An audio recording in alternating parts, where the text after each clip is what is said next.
Welcome back to the Upper Tier Podcast, the football podcast we bring you each and every week on the Dynamo Podcast Network. Head over to YouTube, smash that subscribe and bell notification button.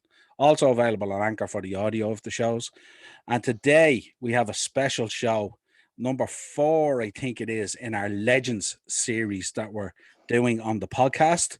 And we're joined today by Alan, West Ham fan. Alan, how you doing, my man? Oh, great. All good. Good. Looks a lovely day out there. Anyway, that's the main thing. It keeps the old spirits high during these times. That's it. So I guess being a West Ham fan, people probably may have already guessed, but they may have guessed Tony Coddy. But we're not doing Tony Coddy. We're doing the one and the only Paolo DiCanio. Yeah, also known as God to us. That's it. That Man United fans have King Eric, well, we have God. So it's a kind of a strange one with Paolo DiCanio, isn't it? Because he didn't kind of stay anywhere very long, but everywhere he went, he left his mark. You know, there wasn't that sort of 10-year or 15-year or 20-year career at a club, but everywhere he went, he left something that would be spoken about forever in football time when you think about it. Yeah, he's definitely a fine line between insanity and genius with DiCanio. The short spell he had at Celtic, the Celtic fans adore him. He was only there for 7 months. You know, Sheffield Wednesday, that was really a black cloud over that time. West Ham, he became a legend in only 4 seasons. That says it all about the man, really, you know. Yeah, he was a man that was he always towed that fine line, if you like, between, you know, the genius and the amazing and the controversial, if you like, you know. I suppose just before we get into the West Ham one, I mean, we have to sort of set the scene here. The scene is Harry's taking a risk and he's coming into West Ham on the back of a ban for the push on Paul Alcock, the referee, which ended up in an 11-game ban, which to me is outrageous when you look at what happens these days, and a £10,000 fine, which these days would be very light. If you'd imagine what Paolo DiCanio would be paid today. But he really felt there was an injustice done in terms of the punishment, didn't he? Yeah, he really thought that Paul Alcock milked the whole situation. And if you even watch the video, it's the worst dive you've ever seen in football is from the referee. You know, he does push him. There's no doubt about that. That can't be justified. You can't put a hand on an official. But the stagger, the fall over, you know, it was just so over the top from the referee, you know. This is WWE wrestling stuff, really, isn't it? Yeah, big time. But I just want to mention this, that the funniest thing of that whole Sheffield Wednesday Arsenal game had to be Nigel Winterburn having a go with Paolo DiCanio as he goes off the pitch. And DiCanio turns at Nigel Winterburn, and Nigel Winterburn jumps about 5 feet in the air. And I think it was Winterburn not realising what he was doing and then realised, oh, this is Paolo DiCanio. This guy is dangerous. Yeah. And the funny thing is, when about 2 years later, Nigel Winterburn signed for West Ham, when DiCanio was still there, and the two of them were best of friends, you know. Yeah. And I mean, Nigel Winterburn would have been no slouch either, like, you know what I mean? No, Nigel, like, you can't be a defender at the time. Arsenal, you're talking 98. Arsenal were in the peak of their games, so you'd have to be tough enough there with Martin Keown and that in that defence, you know. Yeah, and then I mean, you're coming into a West Ham as well that doesn't tend to sign slouches either. You know what I mean? These at that time when Winterburn came in, like, Neil Ruddock was there, and I know everyone slags off Neil Ruddock, but he done really well at West Ham, and with Gary Charles, we'd some really good defenders there at that time when Nigel Winterburn came in. Stuart Pearce, I think Pearce had just left when Winterburn came in, and Ian Pearce came in, and Christian Daly, like, so there was some decent defenders, you know. Yeah, imagine Stuart Pearce and Paolo DiCanio. My God, there's a main event for Eddie Hearn, eh? Yeah, well, the big thing you're just talking about, that we had Julian Dix and we brought in Razor Ruddock, and the big joke at the time was, well, why don't we just sign Vinnie Jones and that's it? No one's ever going to get past the West Ham defence, you know. Absolutely. So let's get into Paolo then. 99 to 2003. Short enough career, but it doesn't take long. If you're a legend in the game, you can create moments, in no time at all. Comes into West Ham in 99, 118 games, 47 goals, and some serious goals. Helps to sail the UEFA, the Intertoto Cup qualification. And won it, yeah. Yeah, signed for West Ham for no less than 1.5 million. Absolute snip. No, Imagine pennies, that man isn't it? today in his prime, what he would be worth. Stuff. But as I say, in 2001, Alex Ferguson tried to sign him. So what does that tell you about the man? Yeah. That was just before United really, the Beckhams, the Scholes, the Giggses and all that, was just as all that was starting. So he was looking at bringing in DiCanio, I think. I know Eric Cantona had left a couple of seasons earlier, but I think he was looking for that sort of character back in Man United, and I think he thought that Paolo DiCanio was the perfect replacement for Cantona. Absolutely. Well, you look at him. I mean, Harry came out. If there was ever a manager that's going to control a man that's a bit sort of, toes that kind of controversial line, Harry Redknapp would be that man anyway, because Harry's kind of a straight shooter. There's no messing around with Harry Redknapp. But he did say at the time being interviewed, he said there's no doubt he was taking a chance. And he said that, he can do things with a ball that that only other players dream of. And that's a summary really of Paolo DiCanio, isn't it? Yeah, well, I don't know if you've seen the interview with Harry Redknapp when he went into the West Ham CEO, Peter Storey, and says, I want to sign a certain player.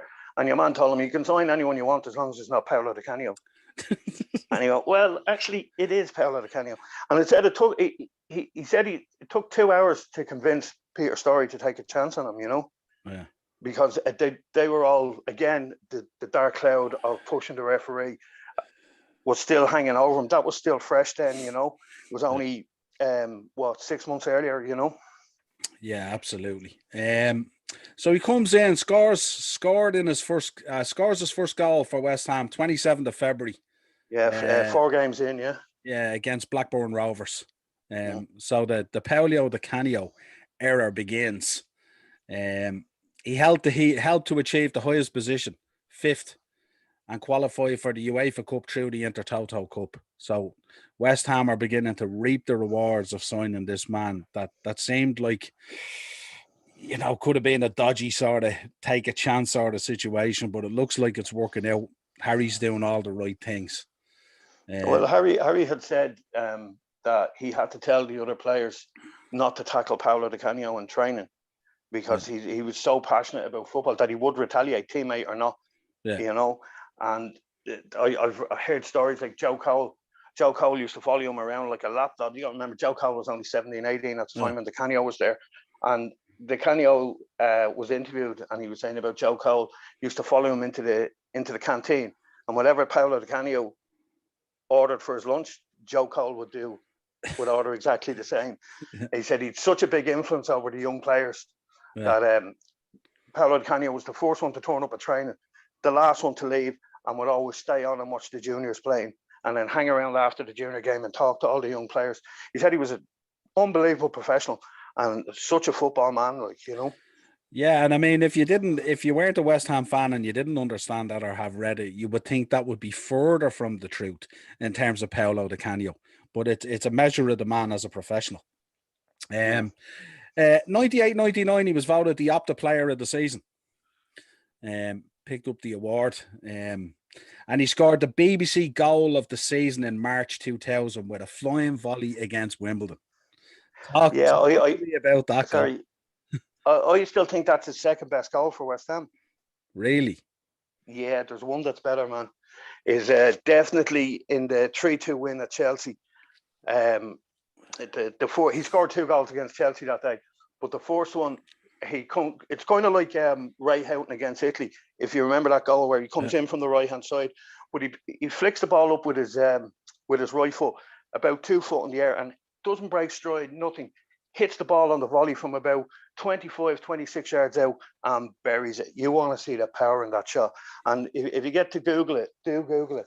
but it's definitely Paolo DiCanio's greatest goal, you know. Excellent. It's good to see a slightly different viewpoint on it, but sounds equally as amazing. It's some strike, you know. Yeah. In a Sky Sports viewers poll in 2009, they named the Premiership goal of the decade as that Wimbledon goal, and it got 30% of the votes. So the Wimbledon goal is always synonymous with him. But I mean, he's a man who scored dozens of brilliant goals when you think about it. Like that goal against Wimbledon. A lot of people go on about DiCanio's finish, which is unbelievable. He's in the air. He kind of like bicycle kicks it. He catches it with the outside of his right foot, buries it in. But the cross from Trevor Sinclair is unbelievable. Right from the far right-hand side of the pitch, across the 18-yard box, right to the far post, and DiCanio hits it. It was an unbelievable strike, like, yeah. Yeah, and it's amazing when you look at that cross as well. You would have thought DiCanio would have been thinking about nearly squaring it back into the box, because the actual angle in which the ball goes in is like, you know, it's pinpoint precision, really, in terms of where he put it, you know. And the height of the ball as well, it was really there to be knocked back into the 6-yard area, you know. Yeah, but he took it on and was named Hammers Player of the Year that year as well by the fans, which I suppose is kind of fitting in terms of the season that he had. You know, he was outstanding for you most of the season, you know. December 2000, the game against Everton. I'm sure you remember. This is the one where the keeper went down after twisting his leg. Yeah, of course, yeah. And the ball is crossed in. Of course, yeah. Paul Gerrard was the keeper, I think. Paul Gerrard was the keeper, yeah. And I think he dislocated his knee. Yeah. Clearing the ball. It goes out, I think, to Trevor Sinclair again. And I think Sinclair shoots it in. DiCanio's on the 6-yard line, on the 6-yard box with an open goal, and he jumps up and catches the ball. Yeah. And I think it was 1-1 at the time. And I remember Harry Redknapp saying that if he had went on and lost the game, he would have throttled DiCanio. But it just, again, it goes to show you the character of the man. He knew the keeper was genuinely injured, you know, and I think DiCanio, that just speaks volumes of him, you know. And there you go. He goes and wins the Premier League Fair Play Award, UEFA Fair Play Award, FIFA Fair Play Award. Yeah. What, 12 months earlier, 16 months earlier, he was banned for 11 games for pushing a referee, you know? Yeah, absolutely. It's such a turnaround story, really, isn't it? It's nearly like the rags to riches story, except he was always paid reasonable, you know? Yeah, well, I mean, DiCanio, like, you know, we know he started in Lazio, he went to Juventus. One season at Juventus just didn't want him. They sent him to Milan. They didn't want him. And he was basically ran out of Italy. And Celtic were the only team basically that would take him. So, like, he was at a very high level, obviously playing for Lazio, Juventus and Inter Milan, like, you know. So to go from there down to Celtic, that must have seemed like a major drop. No disrespect to Celtic or anything, but he just loved football, and I think it was a case he didn't care where he played as long as he played. Yeah. Well, I suppose when he was thinking about, you know, getting away from the Italian league and getting ran out of Italy, there's not much further you can go than Scotland. Think about it, you know. But I'd remember back that time as well. I mean, Celtic and Rangers were playing a very, you know, they were playing top football at the time as well. You know, that was a very good Celtic side that he went to as well. That's right. They were in Europe every year. Yeah, they were doing very well, you know. Yeah, and it was the Celtic Rangers that were making that league competitive for each other, because both teams were very, very strong. Yeah, absolutely. So you mentioned earlier, Sir Alex comes in, wants to sign the man. 2001. I seen DiCanio interviewed on this, and he said that the offer was made from to go to Man United, but he chose to stay at West Ham because basically West Ham saved his career. Prior to leaving Sheffield Wednesday, his representatives had approached in 1999, had approached nearly every team in England, and no one wanted him. And he said Harry Redknapp took the chance on him. So he kind of felt it would have been a bit of a slap in the face to Harry Redknapp to leave West Ham at that time. And you got to remember, like, at that time we were finishing like 5th, I think in 99. I think we were 9th or 10th in 2000, you know. And then in 2001, 2002, under Glenn Roeder, like we finished 7th with a very high points rate, you know. Yeah. And I think, you know, he could have easily went to Man United, took the money and the glory, but I think I don't know why he stayed. Years later, I seen him interview, and he's so proud of his time at West Ham. He loves West Ham. He loves everything about West Ham. He loves the fans. And like, there's 2 players, Thomas Repke. I don't remember Thomas Repke. I do, yeah. The Croatian defender. Him and DiCanio got West Ham tattoos at the same time. Yeah. Massive, big tattoos. And he's so proud of this, you know. Yeah. There's not many players, like, you know yourself, in today's modern game. Players change clubs. You know, you could have 5, 6 clubs, or in Peter Crouch's case, 100 clubs.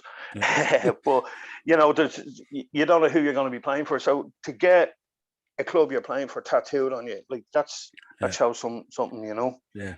Thomas Repka will be the one who rocked that amazing mustache, didn't he? Thomas Repke was he's one of my favorite players we had, again, because he's like DiCanio in his craziness. He does some mad stuff, but he was a good solid defender. Yeah. I actually read something recently that he's actually in prison in Czech Republic for assault or something, you know. Oh, okay. Yeah. But he was a big man as well. He was a big man as well. But I always remember the mustache. The mustache could never make up whether it wanted to be blonde or brown. It couldn't make up its mind. That's what I remember Thomas Repka for, you know. Mad, like, yeah. Yeah, unfortunately we've had some psychopaths, you know, that come in and out, as I say, Neil Ruddock and Julian Dix, Marco Boogers, of course. But Marco Boogers had a very short career at West Ham. But I don't mean to go off the point, but he's always remembered for the greatest thing he ever done, which was tearing Gary Neville over after 30 seconds on the pitch and got a red card. So he'll always be loved at West Ham for that one, you know. Absolutely. I suppose with DiCanio, I mean, it'd be hard not to show loyalty to Harry Redknapp. He's such a footballing man, you know what I mean? It'd be hard to do him a disservice, you know. And I suppose with DiCanio as well, he had probably experienced so many clubs that were disloyal to him. You know, it would, like, for West Ham to be so loyal to him and take him in at a time where others would have shunned him without a shadow of a doubt, you know. I mean, I suppose it was the right decision to make, you know. I agree with what you're saying there. I don't think there's many managers would have been able to handle DiCanio like Harry Redknapp did. There's a very famous game against West Ham and Bradford in 2000, 5-4 to West Ham. That game had everything. 3 minutes into the game, Shaka Hislop breaks his leg. The young Stephen Bywater made his debut. We took the lead. It was 2-2 at half time, I think. They went 4-2 up. DiCanio wanted to come off because he felt he'd had 3 stonewall penalties that the ref just blew away. He came off the pitch. He sat on the ground with his back to the Horden, and Harry Redknapp had to go over and literally physically grab him and get back on the fucking pitch, like, you know. Yeah. And then West Ham won a penalty. Him and Lampard basically pulled the arms off each other to see who takes the penalty. I don't know if you remember that. I do. DiCanio takes the penalty anyway and scores. DiCanio wins the ball, sets up Joe Cole to equalise at 4-4, and then puts in a cross from the far left-hand side of the pitch, right into the box, right to the feet of Frank Lampard, who volleys it in for a 5-4 win. I mean, the game had everything. DiCanio won man of the match for that game. Well, it had to be the craziest game of football ever. It had everything with the exception of a sending off, really. Yeah, it was absolutely. But that game, if anyone ever gets a chance to Google it or look at it, that is the good, the bad, and the ugly of Paolo DiCanio. You know, his brilliance as a footballer, him sulking, things not going his way, the fighting with his own players, you know, it's everything that is the passion of Paolo DiCanio, you know. I remember him trying to get the ball off Lampard and like it was you know, it was slow enough, and Lampard having words with him and him in Lampard's ear. And I just remember Lampard looking back to Redknapp going, what the hell? And all I could think of watching that game was, Jesus, he better score. If he doesn't score, it's going to be murder. Yeah, well, I mean, you're safe hands with DiCanio. DiCanio took 11 penalties for West Ham. He scored 10. One was saved at Aston Villa. Was actually saved, I think, by Peter Schmeichel, but he scored the rebound. Yeah. So technically, he has a full 11 goals out of 11. Yeah, we'll give him the 11. We're giving him the 11. Yeah, oh yeah, definitely. No doubt about it. Like, 2003, you mentioned Glenn Roeder there. A public row with Glenn Roeder. Dropped from the first time. Yeah, well, Glenn Roeder came in, was a bit of a surprise when Glenn Roeder came in, and there was a lot. I remember at the time talking to other West Ham fans, and we were kind of really, he's a Newcastle man, you know what I mean? He'd been a Newcastle player. Why are West Ham giving him a chance? And when he came in, I mean, we finished 5th under him, we finished 9th under him, and what happened then? Sorry, ears fell out. What happened then was, I think it was in December that year, we had 16 points and we're bottom of the league. And DiCanio had approached Glenn Roeder about changing the system. And like, how can we go from the system we played last season and being so good to playing the way you're playing this season, and we're so bad and there's no sign of us getting out of this. And Glenn Roeder had said to Paolo DiCanio, like, this is West Ham United, not Paolo DiCanio United. And DiCanio's reply was, well, I am West Ham. And Glenn Roeder dropped him. And he didn't come back again till, I think, the third last game of the season when Trevor Brooklyn took over after Glenn Roeder's illness.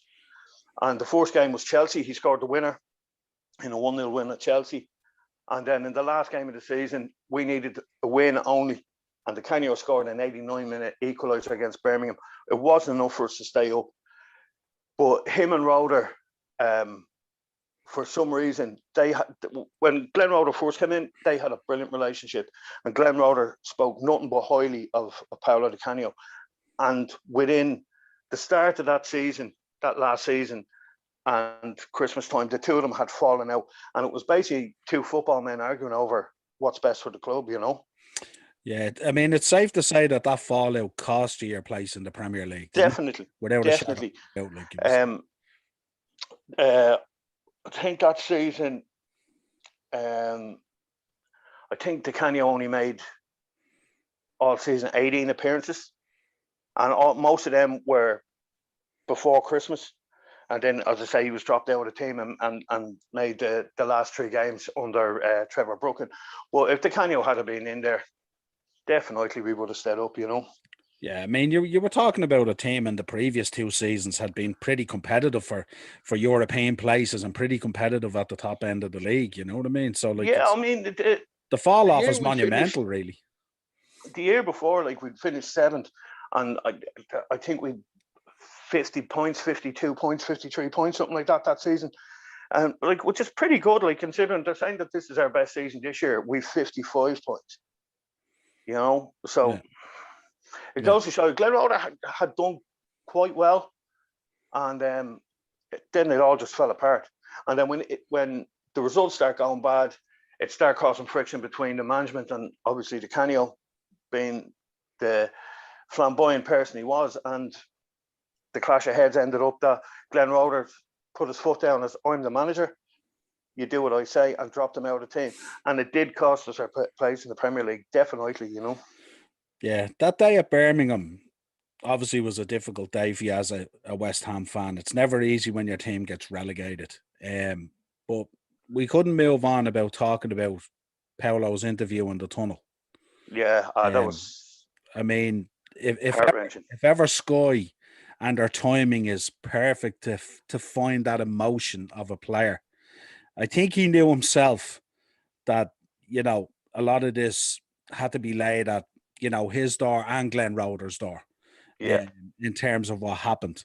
And he was very upset. You could see the send off, the lap of honor that he did with the fans. You could see when he came down the tunnel, he was absolutely distraught. And they kind of caught him on the hop, really, because he was nearly sailing by the reporter and the reporter caught him. And he simply broke down on camera. Yeah, well, you know, you see all these guys, and I'm going to say this straight out. You see these young lads today playing football, and they score a goal and they're kissing the badge, and, you know, oh, yeah. 6 months later, they're playing for someone else and they're doing exactly the same thing. Paolo DiCanio absolutely loved West Ham. And I think he was told prior to that game that if we're relegated, we're going to release you, you know. So that's how we knew this was his last game for West Ham. It was never his choice to leave West Ham. Yeah. And as you say, the lap of honour, you see the response the fans gave him, you know. Yeah. I've never seen a player be so emotional about leaving a club, you know, because usually they're all looking at, oh, I'm going for a bigger paycheck, or I'm going to a bigger club, you know, this is a move on in my career. He was devastated, absolutely devastated.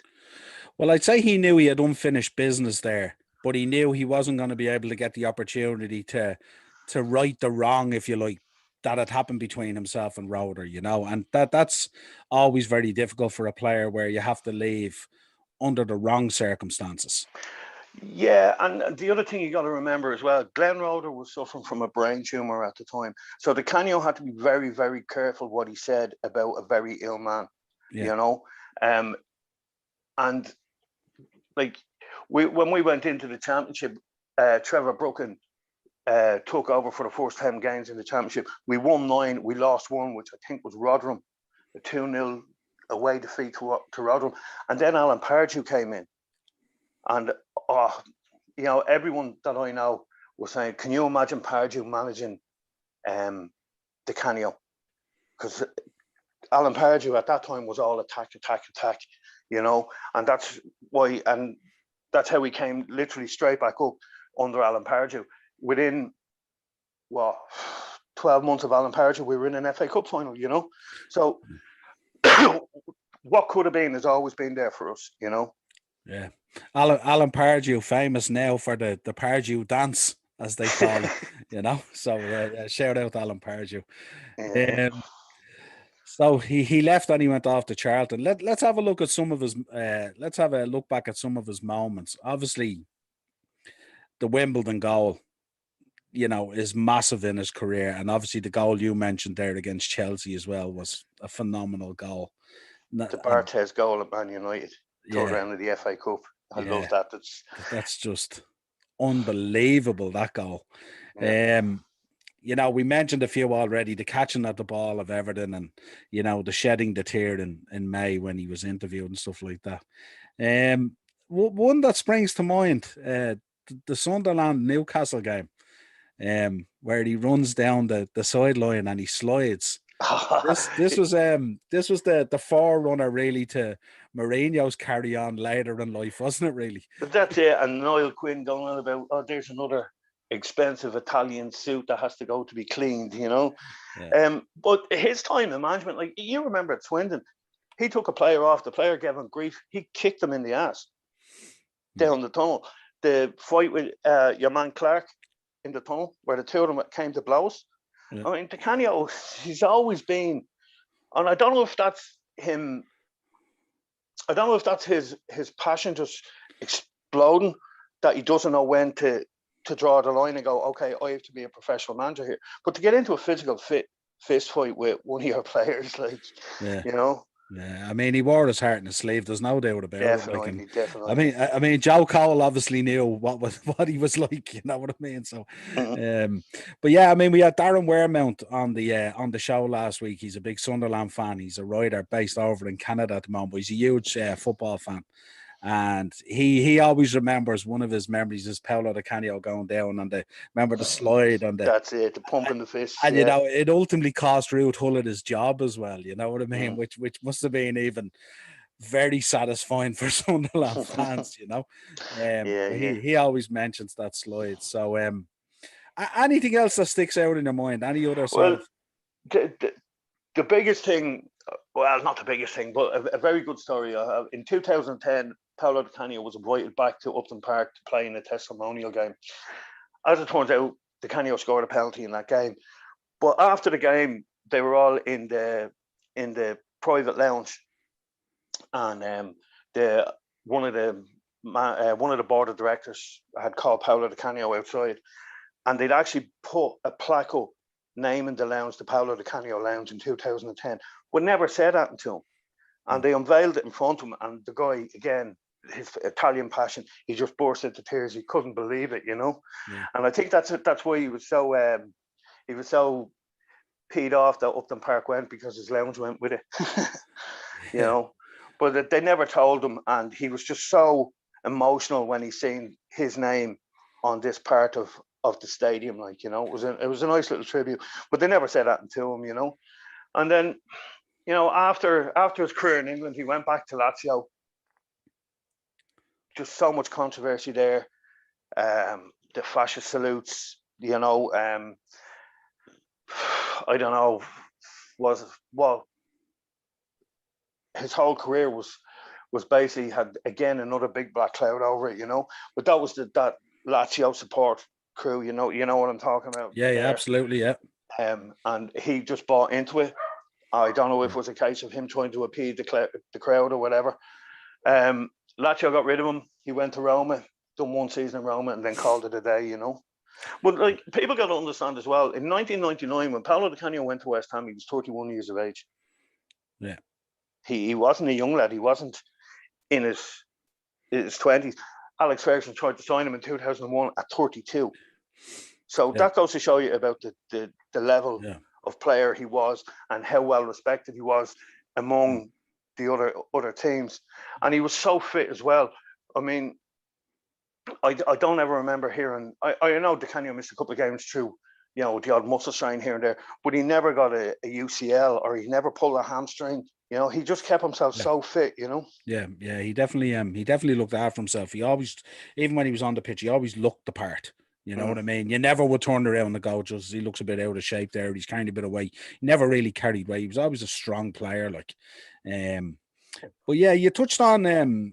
Talk to me about, like, obviously, the Italian situation in terms of he never really got the chance really for Italy. Yeah, well, I think in Dino Zoff was asked, coming up to Italia 90, or not Italia 90, sorry, excuse me, coming up to I think it was the European Championships, about DiCanio going and playing, and he said no, he's not going to play in the Italian team because he doesn't play in Italy, and I want all my players to play in Italy. Which, at the time, you did Baggio and all them players there. And then when Trapattoni came in 2000, again, he was asked about Paolo DiCanio playing for Italy, and Trapattoni just brushed it off that he couldn't be managed, Yeah, well, he certainly wouldn't, if we knew then what we know. Him and Dino Zoff would have had some going together. Yeah, but I mean, if we knew then what we know now about Trapattoni, we would, there was no chance those two would come together. I would say as well, I suppose timing in these things is always everything, and like Italy were so spoiled in terms of the players and the quality of the players they had available to them as well. We do sometimes look back at some of the players we revere in the Premier League, the Premiership years and the Premier League years, and go, how did these guys never get that amount of caps or never get these amount of caps and all? But you have to, when you look at the wider picture of who was there, Roberto Baggio was unbelievable. Ravanelli, Yeah, absolutely. It was just incredible pile of talent there that even that a man like Paolo DiCanio would be looked over. You know what I mean? Yeah. But yeah, this has been absolutely brilliant. Great to have you on again. You were an absolute star the other night on the Monday mashup, without a shadow of a doubt, and it's good that that's all put by the wayside now, the ESL and stuff. Yeah, well, I know that's not what we're here to talk about now, but the Milan coach says it's all on hold. He said Juventus are still in, Barcelona are still in, and Real Madrid are still in. Yeah, well, it's amazing that the people that are all still in and it's on hold are the people who are struggling the most financially in the football world at the moment, So this is it. But I'm sure you'll probably talk about it next Monday. But should there be sanctions against these clubs for trying to do this to prevent something like this happening in the future? But I don't see how they can, because you don't want to punish the fans for something that had nothing got to do with them. You don't want to punish the players for something that had nothing got to do with them. So and the coaches. And the coaches, exactly. Like, you're a Liverpool man, I don't know if I believe Jurgen Klopp when he said he found out at the same time as the rest of the world. I'm sure they had to speak to him first, you know. But in saying that, the Liverpool owners came out and apologised to him first, you know. Yeah, well, I think it was more a case where he was talking about the actual announcement that came out as opposed to the plans. I mean, everyone was aware that there was plans for the Super League. That was the worst kept secret in football. But it was the announcement that came out the other night. They probably weren't expecting it. But again, you know, as I say to people, how would you find a billionaire? Yeah, unless you find him $1 billion. Yeah, well, this is it. And then, as you say, with Liverpool's owners, they're a company. You know what I mean? It's Fenway, you know. So, how do you find them? But I thought one thing that I thought was very interesting over the whole thing was Graham Souness on Sky Sports the other night. He turned around and said, Fenway, the Liverpool owners are never going to be able to go to Anfield again. The Glazers are never going to be able to go into Old Trafford again. You know, and I do agree with that. There was a protest at Man United this morning. Fans broke into the training ground. You know, so there's still a lot of fans are very unhappy about it. But as I say, how do you punish these teams? You can't punish the coaches, you can't punish the players, you can't punish the fans. They knew nothing about it. They're the innocent parties here. There's talk about legislation coming in about foreign owners, you know, and this is what this is. This is 3 American owners, Liverpool's, Man United's, and Arsenal's American owners looking for greed, you know. I hate when legislation and politics comes into sport. It should never be. It should never Definitely, be. You know? Totally agree. I mean, Boris Johnson should have kept his nose out of it. It's not. He's nothing to do with sport. You know. Absolutely, yeah. But this has been your Legend Series, Paolo DiCanio. Head over to YouTube, smash that subscribe and bell notification button. Also available on Anchor for the audio versions of the shows. Alan, absolute pleasure talking to you on this retrospective look back at Paolo DiCanio's amazing career at West Ham. It's been an absolute pleasure. And no doubt we'll catch you again on the Monday mashup. Yeah, absolutely. No problem, Niall. Thanks a million for coming on. Cheers, buddy. Cheers, Niall. Thanks. Bye.